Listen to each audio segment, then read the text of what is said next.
নমস্কার বন্ধুরা, মল্লিক বাড়ির রান্নাঘরে সকলকে স্বাগত। আবারও একটা নতুন স্ন্যাক্স আইটেম আপনাদের কাছে নিয়ে এসেছি। খেতে কিন্তু অসাধারণ লাগে। চিড়ে আর আলু দিয়ে খুব সহজেই তৈরি করা যায় ঘরোয়া কিছু উপকরণ দিয়ে। তাহলে আসুন আমি কিভাবে তৈরি করছি সেটা আপনাদের সঙ্গে শেয়ার করছি। প্রথমে আমি একটা বোলের মধ্যে 1 কাপ পরিমাণে চিড়ে নিয়ে নিলাম। চিড়েটাকে একটু ভালো করে ধুয়ে নেব। চিড়ে আমি ভালো করে ধুয়ে নিয়েছি, আর এর মধ্যে যেটুকুন জল আছে এই জলটা টেনে নেবে, আর চিড়েটাও বেশ একটু নরম হয়ে যাবে। এইভাবে রেখে দেব 15 মিনিটের জন্য। অপরদিকে একটা সিদ্ধ করা আলু নিয়ে নিয়েছি আর একটা গ্রেটার নিয়ে নিয়েছি। গ্রেটার দিয়ে একটু গ্রেট করে নেব, বা আপনারা ম্যাশার দিয়েও করতে পারেন। এমনভাবে করতে হবে যেন এর মধ্যে কোনো দানা ভাব না থাকে। আলু আমার পুরো গ্রেট করে নেওয়া হয়ে গেছে।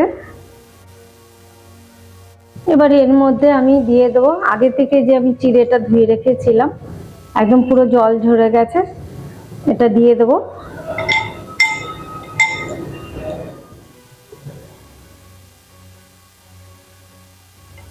এবার এর মধ্যে এক এক করে সব মশলা দিয়ে দেবো। প্রথমেই দিয়ে দেবো আমি একটা পেঁয়াজ কুচি মিহি করে কেটে রেখেছি, দিয়ে দিলাম।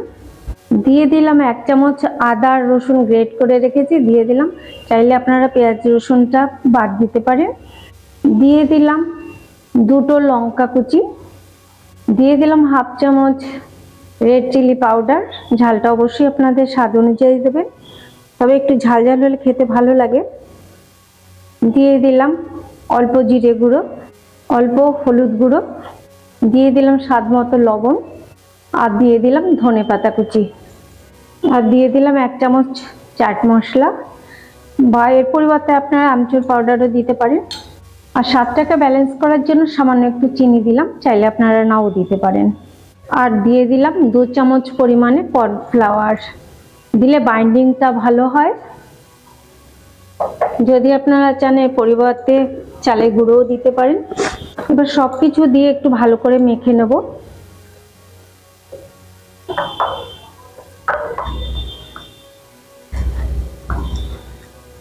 এরকম টাইট করে একটা ডো মতন তৈরি করে নিতে হবে। হাতে একটু তেল মাখিয়ে নিয়ে এরকম নিয়ে চপের আকারে গড়ে নেব। আপনারা চাইলে আপনাদের পছন্দ মতন চপ তৈরি করে নিতে পারেন। আমি একটু গোলটের শেপে করব, আপনারা লম্বা বা গোল নিজেদের পছন্দ মতন সাইজে করতে পারেন। এইভাবে সবকটা আমি গড়ে নেব। সবকটা চপ আমার তৈরি করা হয়ে গেছে, এবার ভেজে নেবার পালা। ভেজে নেব। উনুনে একটা কড়াই বসিয়ে দিয়েছি, তাতে বেশ কিছুটা পরিমাণে সয়াবিন তেল দিয়ে দিয়েছি ডিপ ফ্রাই করে নেবার জন্য। তেলটা গরম হয়ে গেছে, এবার আমি চপগুলো একে একে ছেড়ে দেবো, কিন্তু আঁচটা এই সময় আমি কিন্তু মিডিয়ামে রেখেই ভাজবো। বেশি আঁচে ভাজলে কিন্তু ওপরটা ভাজা হয়ে যাবে, ভেতরটা কাঁচা থেকে যাওয়ার সম্ভাবনা থাকে। তার জন্য আমি মিডিয়াম আঁচে ভেজে নেব। এক পিঠ ভাজা হয়ে গেলে এবার উল্টে দেবো একটু।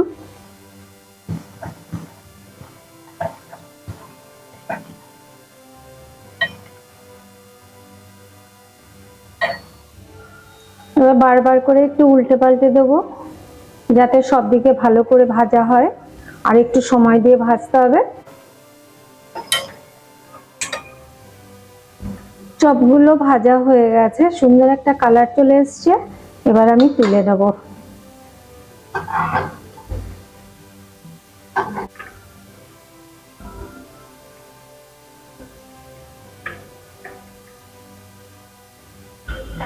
সবগুলো সুন্দর একটা কালার চলে এসছে, তুলে নিলাম। পরের ব্যাচে এগুলো দিয়ে দেবো।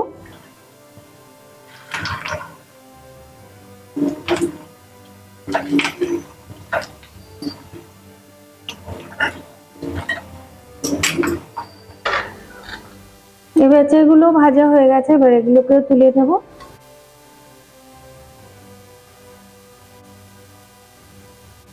তাহলে দেখলেন তো কত সহজেই তৈরি করা যায়। আর খেতেও কিন্তু ভীষণই মজাদার।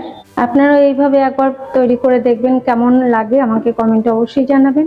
ভালো লাগলে লাইক শেয়ার করবেন, আর নতুন নতুন রেসিপির আপডেট পেতে আমার চ্যানেলটিকে সাবস্ক্রাইব করবেন, পাশে থাকা বেল আইকনটিকে প্রেস করতে ভুলবেন না।